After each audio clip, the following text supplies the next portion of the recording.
Hi everyone, in this video lecture we will cover PowerPoint lecture 13 on your eCampus, which will basically cover the second part of chapter 7, and we will finish chapter 7 in this lecture. So in the previous lecture, you remember we covered lecture 13, which discussed about the first part of chapter 7, and basically we talked about classical theory as a whole, how it explains how the economy operates, what are the assumptions, and it says that supply will create its own demand. What are the two mechanisms? How does the aggregate demand curve looks like? How does the aggregate supply curve looks like? And in the long run, we have a vertical aggregate supply curve, because economy is at full equilibrium, is at full capacity or full employment. Basically all the resources are used up in the long run, so there is no more capacity, and any increase in demand at that point will create inflation. And we looked at that this theory ultimately did not work when the Great Depression came up, and then we moved on to Keynesian policies. Now in chapter 8 we will talk about Keynesian policies, but even the Keynesian policies did not work in the 1970s and 1980s, and then we shifted to another set of theories called the new classical theories. Okay, so it's also known as a new classical theory or neoclassical theory. Okay, so in the 1970s we saw that the Keynesian model was not working anymore to explain what was going on in the economy. In the 1970s, we had a stagflation issue because of oil price shocks, unemployment and inflation was going up at the same time, and the Keynesian model was not successful in explaining what was going on. So we moved on this neoclassical theory, and this theory is very much the underlying principles of this theory is classical theory that we had in the past. Basically, we took the old classical theory and the economists modified it and made some improvements to it in order to explain the economy better, and in order to explain how we can take the economy out of recessions. Okay, this theory basically challenged the Keynesian approach, and the very first time this theory started evolving in the economy is in the late 1940s and 1950s through the school of monetarism, and this was launched by the economist Milton. Okay, and this theory was based on the fact that money has an influence in the economy, so supply of money plays an important role in the economy. Okay, so the monetary theory, and we will learn about monetary policy later in details, but the monetary theory basically said that moderate growth in money is necessary in order to achieve a balanced growth for the economy in the long run. So basically this group of economists are saying that in order for the economy to have a balanced and sustained growth in the long run, we need to have growth in the money supply as well. Okay, so that's what it's basically saying. Okay, and then it also says that the growth rate in the money supply is fundamental to sustain growth in goods and services. Okay, and according to this theory, to be more exact, they are saying that the money supply should only grow at the rate of the real growth in GDP, and that will give us balanced growth in the economy without any type of inflation.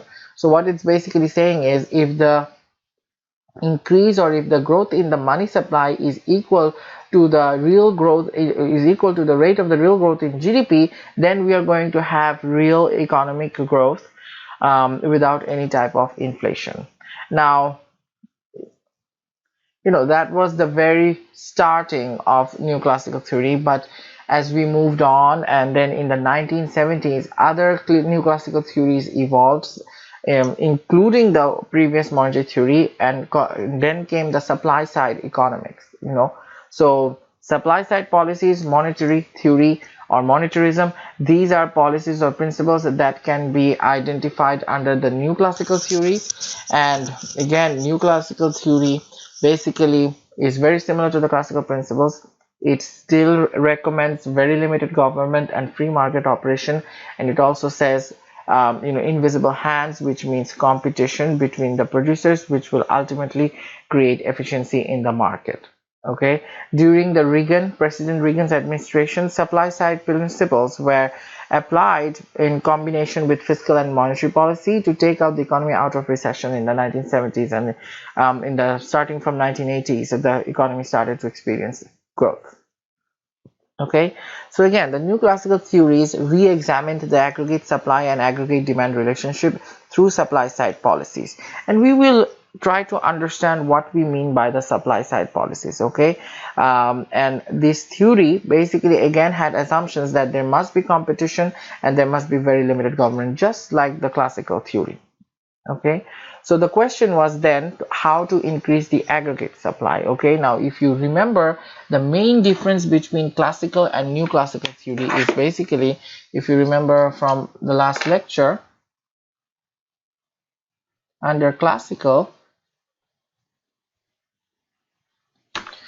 in the long run we had a vertical aggregate supply curve, and it said that in the long run it is not possible for this aggregate supply curve to move or shift, and this is fixed because the economy is at full employment or full capacity. We are using all the resources up completely, so it's not possible to increase its aggregate supply anymore. However, the neoclassical or new classical group, which had the same underlying assumptions and principles, they said that, however, we can get out of recession in the long run by applying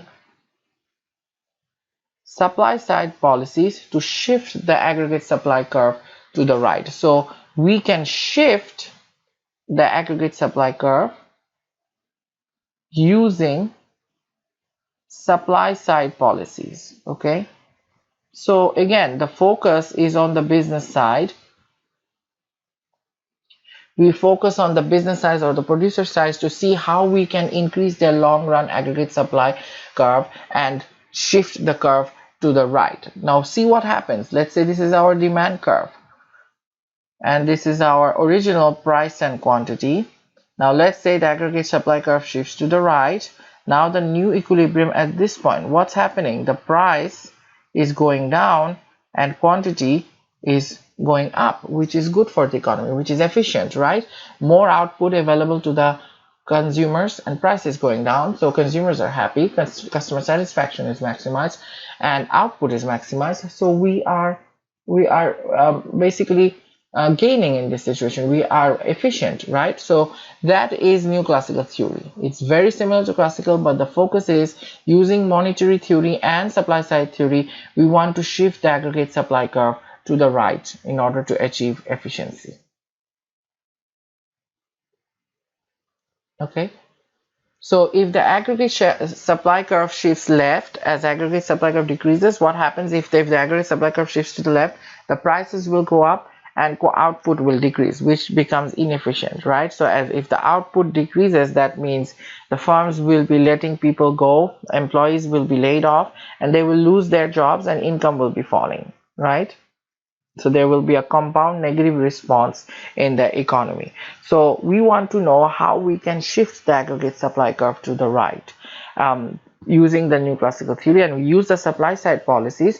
And supply side policies is basically answered by growth economics, which analyzes that with the given input we want to increase the output so we can shift the supply curve, aggregate supply curve, to the right. Okay, so economic growth of a nation is measured. I'm sure you heard about economic growth.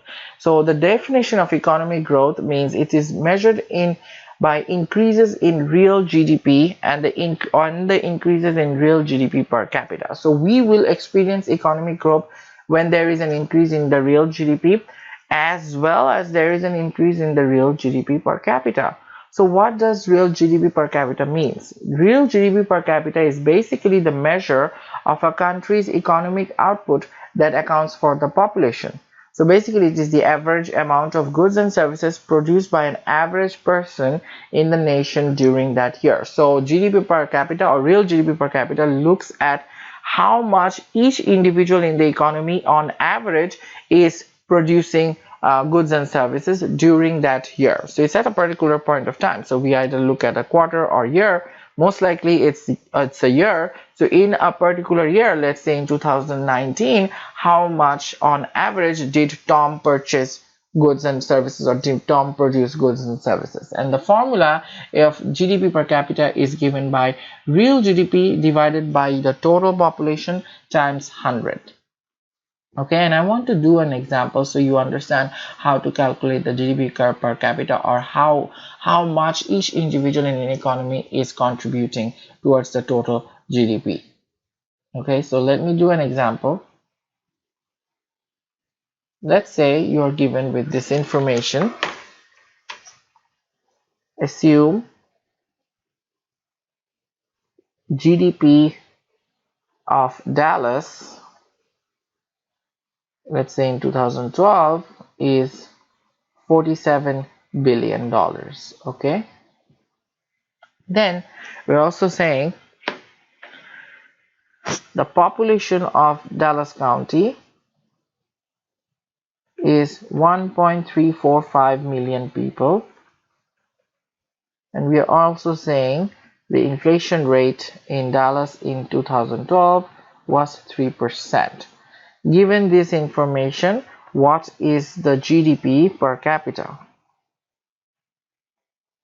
So basically, we have to calculate the GDP per capita, and we have to do it in 2 steps, because the number that we are given, this 47 billion, is not real GDP. It is a nominal GDP, and we have to account for inflation. We have to adjust for inflation. Remember, in chapter 6 we did this.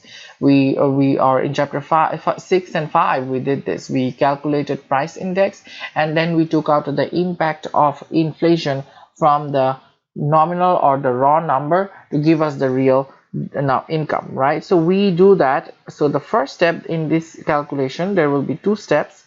So step 1 is basically we calculate the real GDP, and real GDP is given by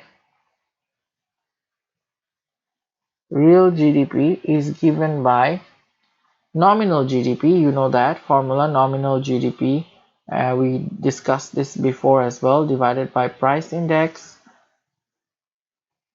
times 100. Okay, so let's move on. Now nominal GDP, we know it is 47 billion.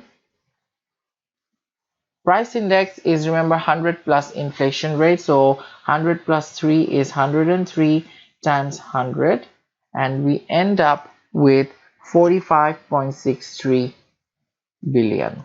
That's your real GDP, and that's step 1. But we still have not calculated the GDP per capita. We just calculated real GDP, because that's what's needed in the formula to calculate GDP per capita. So then we move to step 2. So step 2 is basically we calculate GDP per capita, which is equals to your real GDP, okay, divided by your total population. I'm sorry, I think previously I said you have to multiply it by 100, but in this case you do not have to multiply it by 100. Okay, this is a number, so we don't have to multiply it by 100. It's not a percentage. Okay, so we know real GDP is 45.63 billion. Now we will break down the billion into zeros, so that means 45,630,000,000. Okay, so that's 45,630,000,000 divided by total population is 1,345,000, 1.345 million, right? So these zeros and these zeros cancel out, and we end up, if we divide this, we end up with an answer of 33,925.6 per person. So in the Dallas economy, you or me, we are contributing on average $33,925.6 to this total 45.6 or 47 billion GDP. Okay, so basically that is our contribution on average. That is how much we are producing goods and services as an individual on average in the Dallas economy. Now in reality, Some can be more, some can be less. That's why we are saying on average, but that is an important indicator how, and if this number is going or up over the years, that is a good sign, and that is a sign of economic growth. So that's what the definition of economic growth is. If there is an increase in real GDP in this number and in this number over the years, then we experience economic growth, and we now know how to calculate GDP per capita. So firms and consumers are sensitive to economic growth. During recessions, individuals lose their purchasing power and firms lose revenue and profits. In contrast, during high economic growth, income is growing, consumption is also increasing, and at the same time, firms experience higher revenues and profits. So what are the main supply side factors that will cause the supply curve to shift to the right? Okay, so when we are saying, going back to this diagram, so when we are looking at this, we said shift in aggregate supply curve. The supply curve shifts to the right using supply side policies. So what are these supply side policies? What are these actions that the government can take to shift the aggregate supply curve? These are given in this slide 10. Okay, so the primary supply side factors that will cause economic growth and cause the aggregate supply curve to shift to the right are the amount of resources available. Now let's say you have 100 million tons of oil, then you make a discovery and you find out another 20 million tons of oil. That means your resources are increasing, and as a result you will be able to produce more. Okay, so if there is an increase in the amount of resources, there will be a shift in the aggregate supply curve to the right. Technology, if there is advancement on innovations in the technological improvements, production process will improve, and as a result you can produce more output in the same amount of time, and the aggregate supply curve will shift to the right. Education and training of workers, if the labor are going through education training, they are gaining more knowledge and skills, they become more efficient and they can produce more goods in a shorter period of time, and therefore the aggregate supply curve will shift to the right. Number of workers, again that's the number, so if we have more workers then we can produce more output, and aggregate supply curve will shift to the right. Opportunity cost of resource input, if the opportunity cost of resource input is less, that's good. Because we are giving up less amount in benefit, and that will cause the aggregate supply curve to shift to the right. Then amount and quality of capital use, the number of machines we use as well as the quality, meaning how efficient the machines are or how fast they can operate to produce goods and services. And finally, we need some availability of savings in order for investments to take place in the economy, which eventually will increase output and cause the aggregate supply curve to shift to the right. So this slide is important. Make sure you remember the aggregate supply curve shifts to the right when we have any one of these factors. And if you see, we can categorize these reasons into two types: quantity of resources or quality of resources. Okay, and technology. Technology is a separate category overall, but that's what we can get from these slides. Okay, now based on these factors, economists or new classical economists conclude that an increase in economic growth occurs either by using more resources, quantity, or better use of the same amount of resources, which is quality. Okay, better use of resources is also known as productivity, and productivity refers to an increase in output, so you can produce more output per worker in an hour. That's what an increase in productivity means. Let's say before 5 workers could produce 5 goods in an hour. Now after training and skills, 5 workers can produce 10 goods in 1 hour. So that's an increase or improvement in productivity. Okay, so most economic growth is due to productivity increases in today. So in today's date, most of the time we achieve economic growth is because of there is an increase or improvement in the quality of resources, including labor and capital, or there is an innovation in the technology arena, or in advancement in the technological area. Most of the economic growth today is caused by these factors. However, we still do need some increase in the number of resources. If there is no increase in the number of workers or in the amount of natural resources, economic growth can be difficult. So over time we need a greater number of workers or greater amount of natural resources, but most economic growth can be attributed to the quality of resources. Now US from since the 1950s until today, US has experienced on average growth. On average, it has experienced economic growth over the years. Okay, and this growth in the US can be explained through various models. Okay, like the growth that the US experienced in the 1950s, right after the Great Depression, when the economy was going, when the economy came out of the depression and it was going and it was recovering, we can explain that growth through a model called swallow swan model. Okay, this is very important. You have to remember it. You have to understand what swallow swan model means. And basically this model emphasized the importance of capital and investments. Okay, this theory stated, or this theory explains economic growth through capital accumulation, labor growth, and technological progress. So during the 1950s, when we had economic growth, that was explained through the swallow swan model. And basically swallow swan model states that we had economic growth because there was an increase in the amount of capital, there was an increase in the number of labor or number of workers, and there was technological progress. So swallow swan model basically talks about that. And again, you will see swallow swan model focuses on the quantity of resources. Capital accumulation means you have more number of capital, more number of machines. Labor growth means you have more number of workers. So most of the swallow swan model can be explained through the quantity of resources. Now again, after the oil price shocks and the stagflation, we experienced growth in the 1980s and the 1990s, and that economic growth in the US can be explained through another model, and that model is called Lucas-Burrow model. Okay, so Lucas-Burrow model emphasized the importance of technology through improvements in human capital. So this theory did not focus on the quantity of resources. This theory said we achieved growth because we focused on training, knowledge, and educations and skills of the workers. So and that's why we achieved growth in the 1980s and 90s. So this is completely different. Although we achieved growth, but the theory for the growth has been completely different if we compare 1950s to 1980s and 1990s. The Lucas-Burrow model also specifies that positive externalities and spillover effects of knowledge-based income led to economic development. You know, there was a lot of R&D going on at that time, and that had a lot of positive externalities that benefits third parties, which eventually caused economic development. So this theory focused on the quality of resources. Okay, swallow swan model said we experienced economic growth because there was an increase in the amount of resources and technological progress. So quantity of resources.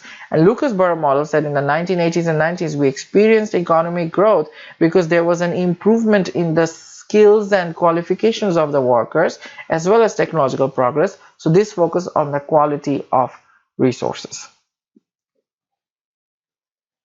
Now again, you know, if we go back, classical theory assumes that economy is always at full employment in the long run.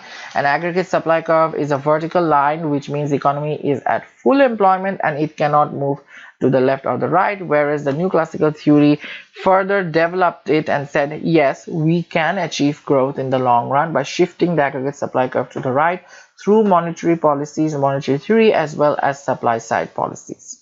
Okay. Now it says that aggregate supply curve can shift to the left when there is high tax rate. So new classical theories also said that the aggregate supply curve can actually shift to the left if the tax rate is very high and if there is too much government regulations in the economy. So when the economy was going through the recession, what the government did was they decreased the tax rate and they decreased the government regulations for businesses, combined with other supply side policies, which caused the aggregate supply curve to shift to the right, and as a result the output increased and the price decreased. So you know, again, for growth, tax rates were reduced under the assumption that people would work harder and produce more. This means they would earn more income and produce more tax revenues, you know, and this theory proved to be right because the economy started to grow significantly in the 1980s and unemployment decreased because of the theories based on new classical. So that's the end of this chapter 7, new classical theory. It's very similar to classical theory, just with a few alterations. You know, aggregate supply curve can shift to the right, and certain new theories such as monetary theory and supply side policies and what can be described as supply side policies. We need to know those, and we also need to know the two different types of models: Swallow-Swan model, which explains the economic growth in the 1950s, and the Lucas-Burrow model, which explains the economic growth in the 1980s and 1990s. That ends chapter 7, and that's the end of this video lecture. It's a short one, but hopefully you guys are happy. But from next class we will continue with lecture 14, which will cover chapter 8 and talks about Keynesian theory. Until then, you guys stay safe, and thank you very much.